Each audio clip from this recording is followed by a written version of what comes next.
Welcome, and thank you for tuning in to the first production of the Kiowa County News, brought to you by the Video Club in association with the Media Center. I'm John Cockleasier, and joining me tonight is Katie Larsch.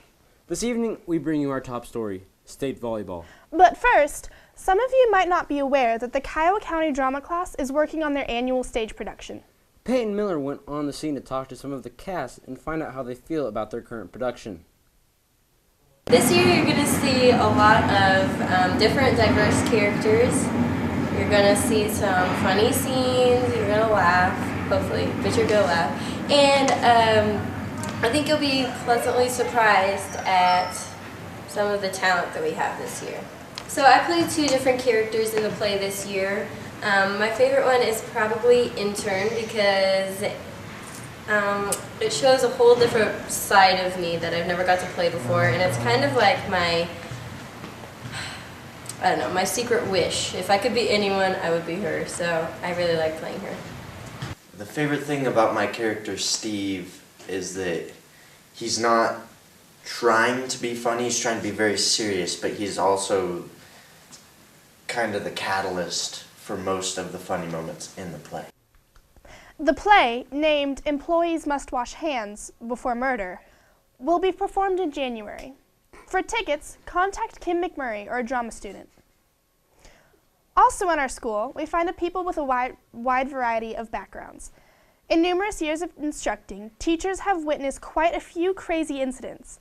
Again, Peyton Miller has interviewed a Kiowa County teacher about his most outrageous story.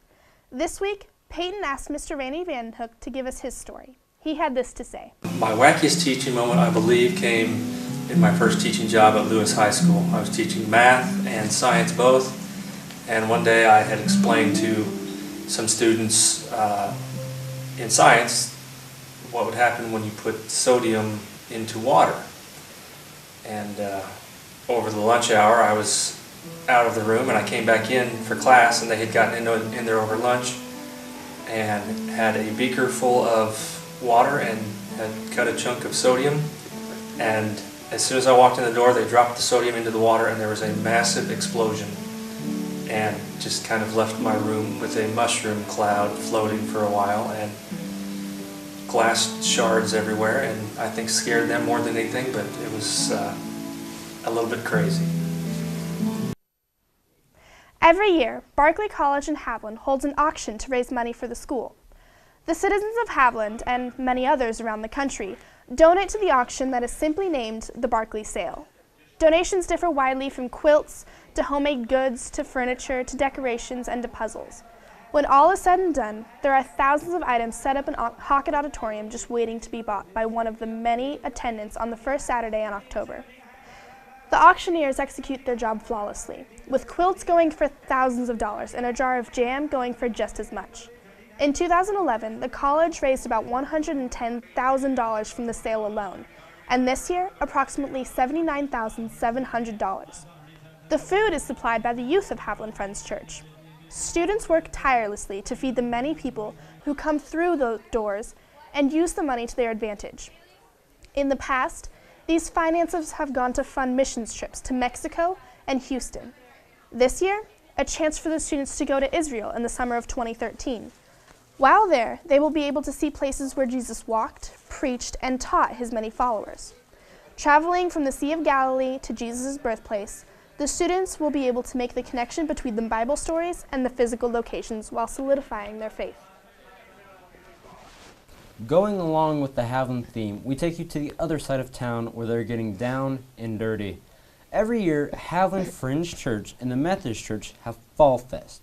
The two churches converge in the Haviland Park for their worship service.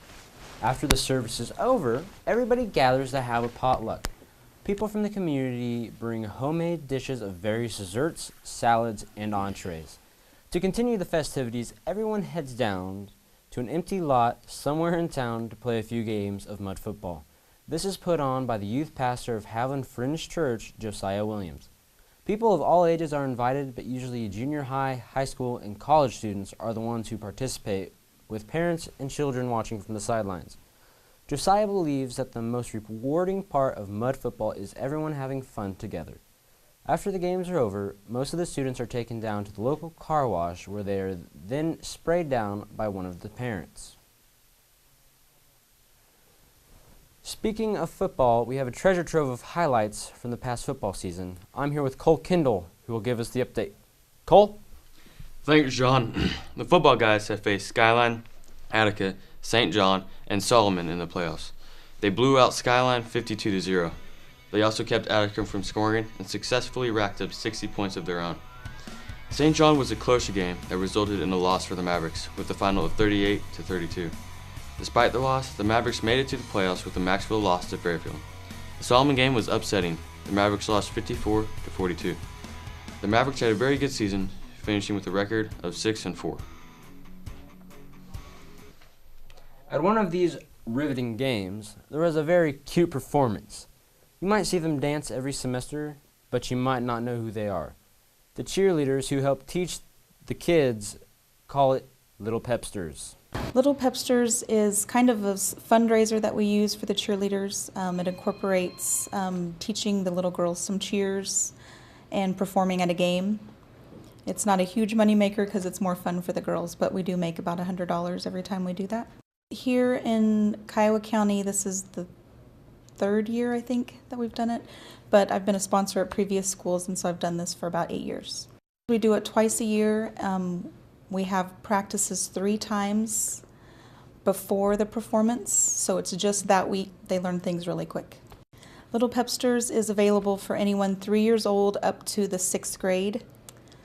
I think it's a great experience for the kids. It gets them in front of the crowds. It's fun for their parents to see that. It might give them an interest in cheerleading later on, so they kind of know what it's about. Continuing with our sports, I will again let Cole tell us about the volleyball season. Cole. Thanks, John. The volleyball girls got first in the league tournament. They also got first at the sub-state tournament and went on to the Kansas State volleyball tournament in Emporia. They put up a good fight, but did not make it into Saturday's round. They played Pratt Skyline first, but lost in 2. Next, they faced Jefferson County. They won the first match, but the win was unfruitful as they lost the next 2 matches. Lastly, they went up against Hill City. They also won the first, but they again lost the next 2 matches. The volleyball girls ended the season with a record of 35-7. And that concludes our broadcast of the Kiowa County High School News. Thank you for watching, and tune in next time for your scoop on the high school. Thank you. Good night.